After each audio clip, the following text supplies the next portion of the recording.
Have you ever visited or seen an abandoned amusement park or circus before? They seem to have a melancholic aura full of mystery. It's easy to say that they can be a bit creepy at times, but the folklore and stories behind them tend to make them all the more intriguing. I was only 15 when I had a first-hand experience of visiting such a place myself. I had two 13-year-old friends, Kevin and Lisa, who lived in a peaceful neighborhood and enjoyed reading about urban legends. They were raven-haired Caucasian twins with olive green eyes that were the exact same height, 5'8". They informed me through a phone call about a carnival that was hosted in their local area. I didn't want my parents eavesdropping on my conversations again, so I told them I just wanted to pay my friends a visit. I went to their house and asked them why they were telling me this, since I didn't really care much for festivities of the sort. A pal of mine told me this carnival lasted for over 27 days, but then it was closed down without warning or reason. We don't even know it existed until its closure was mentioned on the evening news. Lisa nodded with agreement, looking just about as baffled as her brother. I didn't pay much attention to television. Unlike them, I usually got my fill of news through online articles. And what confused me the most was that such an event would have already spread across many news websites around the internet. And I hadn't seen a single trace of the carnival's closing on all the news websites that I scoured. Several thoughts ran through my mind as I processed this. Perhaps it was an underground operation that involved illegal activities, which is why the carnival never had publicity. Maybe supernatural occurrences couldn't have caused this, or else people would have been talking about a haunted carnival. "Hey, are you still here?" Lisa jokingly interjected. I stopped spacing out and let out an awkward chuckle. "So, would you like to accompany us?" Kevin asked me. I was a bit confused, so I asked him where. "Well, the carnival, of course," Lisa responded for him, as if the answer were obvious. They were out of their minds.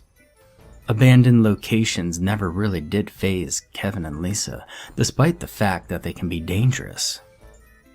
I was reluctant at first, but I hesitantly agreed just so I could keep an eye on them.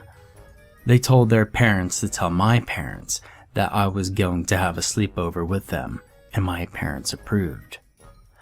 The twins weren't troublemakers, so their parents trusted them enough to not have to monitor us throughout the whole sleepover. We quietly left the house that night around 11 o'clock sharp, while Kevin and Lisa's parents were asleep. Lisa knew of a shortcut through the woods by her neighbor's backyard to get to the carnival. The flashlights we carried with us shined small, dim circles of light. It was very difficult to see in the dark, even if the three of us combined the beams of our near-useless flashlights. Dead autumn leaves littered the ground. Every sound I heard that wasn't our footsteps or our breathing would put me on edge. We all stopped when we heard the creaking of wood. It sounded as if something heavy was bending a large tree branch above us. We wildly shined our flashlights in all directions, but nothing out of the ordinary was there. I strongly urged my friends to turn around and go home, but they insisted that we keep walking.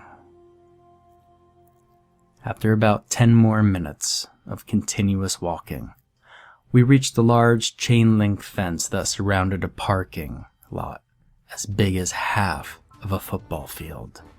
Above the entrance was a large yellow sign with a few missing and faded multicolored neon letters that read, CL underscore A''S Carnival. The main gate's door was locked with a rusty old padlock that simply snapped in two when we kicked it enough times. The fence door was difficult to move, but it opened slowly with an ominous, metallic squeal that sounded like someone dragging their nails across the chalkboard. That made the hairs on the back of my neck stand on end. The desolate carnival was surrounded by the woods, keeping it somewhat secluded from the outside world. The pavement was cracked here and there, and the whole area looked overgrown with plants and grass, as if it were neglected for years. Rides and stands had fallen into a state of disrepair, with rotting wood planks and rusted metal nails in various places. The nagging feeling of dread that was in the pit of my stomach when Kevin, Lisa, and I were trudging through the woods became even more intense as we stepped through the gate. I just couldn't take it anymore. I turned to leave, but Kevin grabbed me by the arm. "Not yet," he muttered. His eyes looked glazed over, as if he were in a trance. I struggled to free myself, but his grip only got tighter. Lisa seemed to purposely ignore how strange Kevin was acting because she was looking directly at me with a blank stare and didn't do anything about it. I cursed under my breath and stopped struggling. Kevin relaxed his grip and gave me a strange look. "Why do you look so frightened?" he asked, seemingly to be puzzled by my reaction. Lisa turned and looked at both of us, as if she never saw what happened earlier. "Scared of a few rusty rides?" she joked as we continued walking around. This wasn't normal for the two of them to be acting like this.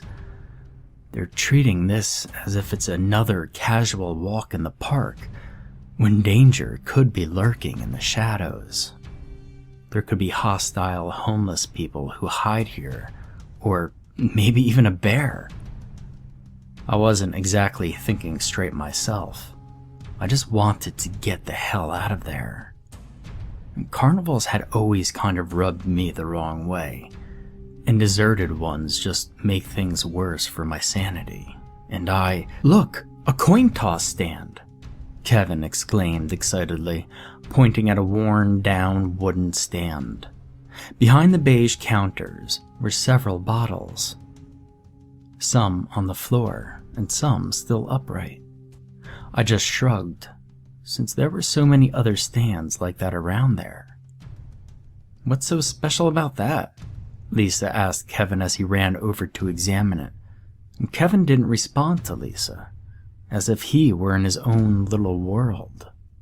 I was about to go over there to see what he was doing, when Lisa put her hand on one of my shoulders.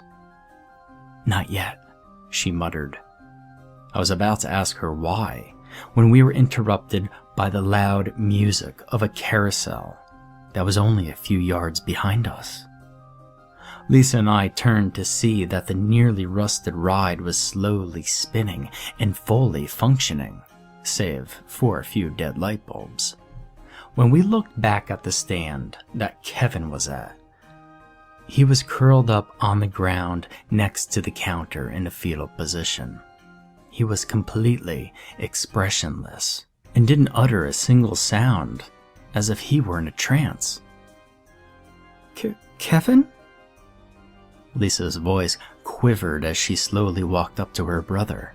His mouth was full of small pieces of glass, and he was tightly clutching a large shard from one of the broken bottles. Lisa tried to knock it out of his grip, but Kevin roughly kicked her away and began carving into his own chest. I just stood there, watching in utter shock. I wanted to try and stop him, but something kept me from moving my legs. It was like sleep paralysis, but I was wide awake. My mouth was ajar, but no scream came out. By the time Kevin stopped carving into himself, he had already bled so much that it would be too late to save him if he were rushed to the hospital. Lisa stood up with tears flowing down her face and looked down at Kevin, who began to laugh in an inexplicably raucous manner. Capital letters that spelled out Clara were carved into his chest. "Who the hell's Clara?" Lisa desperately asked Kevin, who responded with nothing but harsh cackles and gargling coughs as blood seeped out of his mouth. He shakily gestured toward a broken old target practice stand just a few feet by the carousel, which was still spinning with its loudly upbeat music. The stand had just a single shelf with 2 wooden circular targets painted red and white, with a few old, broken bottles laying around here and there. The counter was completely covered with a large old tablecloth that was a dark shade of mahogany. I could have sworn I saw the dark silhouette of someone standing behind that counter. I hastily rubbed my eyes with my hands, and the silhouette was gone. "Is this a freaking joke?" I yelled at Kevin. But he had already perished. A morbid smile was the last facial expression he made. Lisa and I slowly walked to the red stand that Kevin directed us to. She wasn't going to leave this place until she found out what had pushed Kevin to commit such a gruesome act. When we walked up to the counter of the stand, the carousel's music abruptly stopped playing, and the ride itself came to a grating halt. Everything was dead silent once more, till I was startled by the sound of glass shattering underneath of the counter. I've had enough Carnival shenanigans, so I turned to run when a hand reached out from underneath the counter and grabbed my ankle. The hand began pulling backwards on my ankle and I fell forward, landing painfully on the palms of my hands before being pulled under the tablecloth. I don't remember much from that point, except for the fact that all I saw was darkness, and all I heard was Lisa's screams of terror. About 3 hours later, I woke up next to Lisa behind the counter of the stand. She was lying face down on the ground. I tried to shake her awake, but I didn't receive a response. I continued shaking her until she rolled over to reveal a grinning mouth full of glass shards, and the name Clara carved into her chest. She wasn't holding the piece of glass this time. It was me. I dropped the glass shard in utter disbelief and stood up, shaking my head in disgust. I felt like I was in a nightmare that just wouldn't end. And I slowly stepped back, and I had the sick feeling that I bumped into someone. I didn't want to turn around to see who it was, but I did so anyway out of sheer curiosity. What I saw was something that would remain burned in my mind for several more years to come. It was a tall, pale-skinned woman with dark mustard yellow eyes and grotesquely sharp, piranha-like teeth grinning down at me. Her mouth and long, pointy nose were painted with red face paint, and there were small dark blue triangles painted around her eyes. Her pointed ears made her look like a creature of folklore, and her sloppily combed mahogany hair had an oily sheen that clearly reflected the full moon's dim light. There were white gloves on her thin, spider-like hands, and she wore faded red clothes with the typical frills and eccentric red and white striped stockings one would see on someone who once worked at a circus. Her sudden appearance made my heart sink to the very pit of my stomach. I absolutely hated clowns. It was a childhood incident that forever changed my opinion of those creepy bastards. What disturbed me the most was when she held out a hand towards me. In the palm of her hand was a piece of caramel candy with little shards of glass protruding from all sides. And she leaned over to me and whispered, "Welcome to my carnival." I turned and sprinted as fast as I could. All I heard behind me were the echoing chuckles of that freaking clown. She just stood there and laughed at me as I ran far away from her. My head was spinning as I made it through the gate and into the trees. The only word that I could think about was Clara. I wasn't paying much attention while I was running. I just wanted to get away from that carnival. But I soon paid for that when I tripped over a thick tree root and hit my head on a large rock on the ground. The next morning, I woke up back in Kevin and Lisa's house around 11 a.m. I had apparently been sleeping on the sofa of the living room. I felt like I was having an intense migraine the minute I sat up. And I don't remember how I returned, but I let out a short sigh of relief because I had finally made it back to the house. I looked around and noticed that one of the windows next to the front door of the house was broken in one corner, and the front door itself was locked. Damn, I thought. Did I sleep through a robbery? I quickly got up off the sofa and ran upstairs to alert my friend's parents about the potential robbery. When I opened the door to their bedroom, I saw that they were still asleep. I noticed that they were actually lying perfectly still.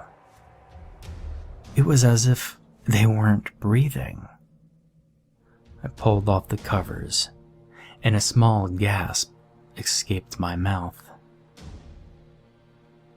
They were just two life-sized mannequins with hideously painted smiling faces. I checked under the bed, but there were only old dusty books and boxes under there. I also looked around inside the bathroom, but nobody was found. A familiar feeling of dread arose within me as I went to check their closet, and I shut my eyes as I slowly opened the door. And when I opened them, I was greeted by nothing but clothing and shoes. I went to check the other rooms down the hall, thinking this was just one big prank. And as expected, I found no trace of Kevin and Lisa's parents. I went back downstairs and began searching the rest of the house. By this time, I was desperate for answers. Why did my friends die in that forsaken place, but not me? Why is the house getting broken into now? That was when I heard the small TV in the laundry room turn on. There wasn't static, but there weren't any channels playing either. All I heard was music. Familiar carnival music. I walked to the laundry room to see that small, chunky CRT television in the corner displaying nothing but blankness on its screen. I turned off the television and the music stopped playing, only to resume playing on the living room's flat screen TV. Letting out an exasperated sigh, I turned to get out of the laundry room when a faint, metallic, and somewhat fishy smell wafted to my nose. It was coming from the washer and dryer. I went to open the washing machine's lid first, and a horrendous odor hit me like a brick to the nose and filled the room with the stench of something rotten. It was hard to breathe in there. even when I wasn't covering half of my face with my own shirt. The same smell came from the dryer when I opened it as well. That smell was the rotting blood of Kevin and Lisa's parents. The mother and father were, respectively, stuffed into the washer and dryer in mangled fetal positions. Small glass shards protruded from their mouths, with gut-wrenchingly hideous Glasgow smiles carved into their faces. Underneath the lids of the washer and dryer was the name Clara, finger-painted in their blood. I got out of there as fast as I could, and I slammed the door shut. And there she was again, standing perfectly still in the middle of the living room and staring at me with wide, bulging eyes. That wretched clown from the carnival just wanted to torment the living hell out of me. Her twitchy fingertips were stained dark red with blood. Clara? I stuttered. She nodded, her morbid grin widening in an almost inhuman manner. Did you like my game? She asked with a fit of maniacal laughter. I turned and made a mad dash for the back door in the kitchen. By the sound of her footsteps, I knew she was close behind me. There was no fence in the backyard, so I had to make do with twisting and turning around cars and houses to try and lose her. I had finally managed to get away from her after dodging around various obstacles. I walked to the nearest payphone and called my parents so that they could pick me up. The dial tone seemed to continue forever, and nobody answered the home phone. After the 10th call, someone finally picked up. Hello? My voice sounded feeble and cracked like the voice of a scared child. A raspy young woman's voice answered after a few seconds of silence. Welcome to my carnival. The games will never end.